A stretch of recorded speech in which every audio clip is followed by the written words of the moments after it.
اور اس طرح کا جو عمل ہے اسے روکنا چاہیے. اس سے کوئی ڈرتا نہیں ہے, اس سے جگ ہسائی ہوتی ہے, ہمارے ٹریک ریکارڈ خراب ہوتے ہیں, اداروں سے لوگوں کا جو احترام کا ایک رشتہ ہے وہ متاثر ہو. بالکل ٹھیک ہے, اس میں کوئی شک نہیں ہے, آپ بالکل بجا فرما رہے ہیں, لیکن آئے روز یہ ہوتا ہے, اور صحافیوں کے ساتھ, باقی جو لوگوں کے ساتھ ہو رہا ہے وہ صحافیوں کے ساتھ اس سے بھی برا ہو رہا ہے, ہر روز ہوتا ہے. اچھا ذرا یہ بھی بتائیے گا کہ صحافیوں کے ساتھ ساتھ حکومت جو ہے وہ نواز شریف صاحب سے بڑی خوفزدہ ہے. نواز شریف صاحب سے اتنا خوفزدہ کیوں ہے اس ملک کے مین اسٹریم میڈیا پہ, جہاں پہ نواز صاحب کا نام لینا ایک بہت بڑا گناہ سمجھاتا ہے, وہاں پہ پچھلے 2 دن سے میاں صاحب کی تقریریں چل رہی ہیں, ان کی تصویریں چل رہی ہیں, ان کے بارے میں چل رہا ہے. اس کے دو چیزیں ہیں, دو چیز جو مجھے سمجھ میں آ رہا ہے. نمبر 1 چیز یہ ہے کہ میاں محمد نواز شریف سے یہ بہت زیادہ خائف زدہ ہیں, ان کے حواس پہ وہ سوار ہو چکے ہیں.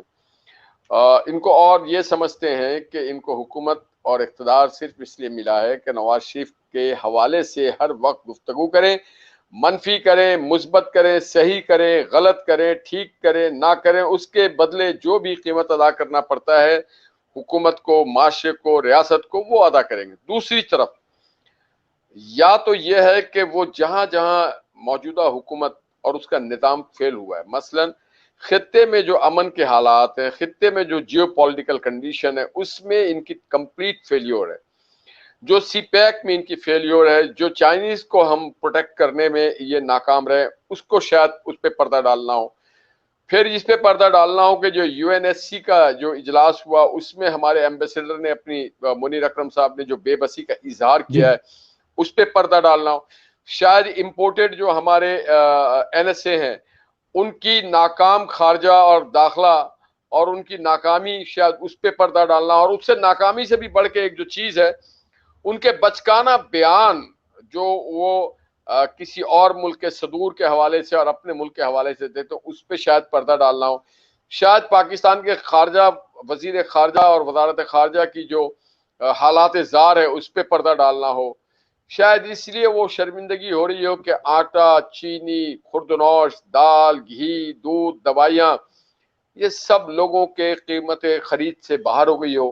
شاید اس لیے شرمندگی ہو رہی ہو کہ آپ کی پرنٹ اخبارات میں روزانہ اس بات کا چرچا ہوتا ہے کہ ڈالر کہاں پہ پہنچ رہا ہے, سونا کہاں پہ پہنچ رہا ہے. شاید اس بات کا بھی ان کو خوف ہو کہ لوگ سوال کریں گے اور یہ صحافی جواب ان کے آواز بنیں گے, یہ وی لاگرز اس کی آواز بنیں گے کہ جناب 3 سال میں آپ نے کتنا قرضہ لیا اور کس مرد میں خرچ کیا اور کتنے اینٹ لگائے.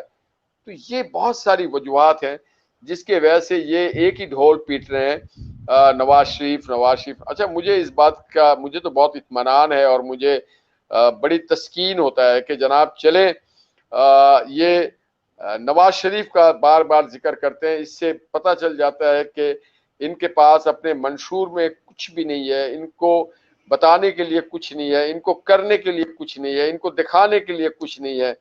تو ان کے پاس صرف ایک ہی چیز ہے, one and only Nawaz Sharif. بالکل ٹھیک ہے. اچھا آپ قریب سمجھے جاتے ہیں, لندن میں کیا نیوز ہے, کیا خبر ہے؟ میاں نواز شریف کا ویزا کینسل کر دیا پاکستانی ٹی وی پر بتایا جا رہا ہے, یا کوئی ٹیکنیکل ریزن کی وجہ سے کچھ ایسی کوئی خبر ہے؟ آپ ذرا بتائیں گے.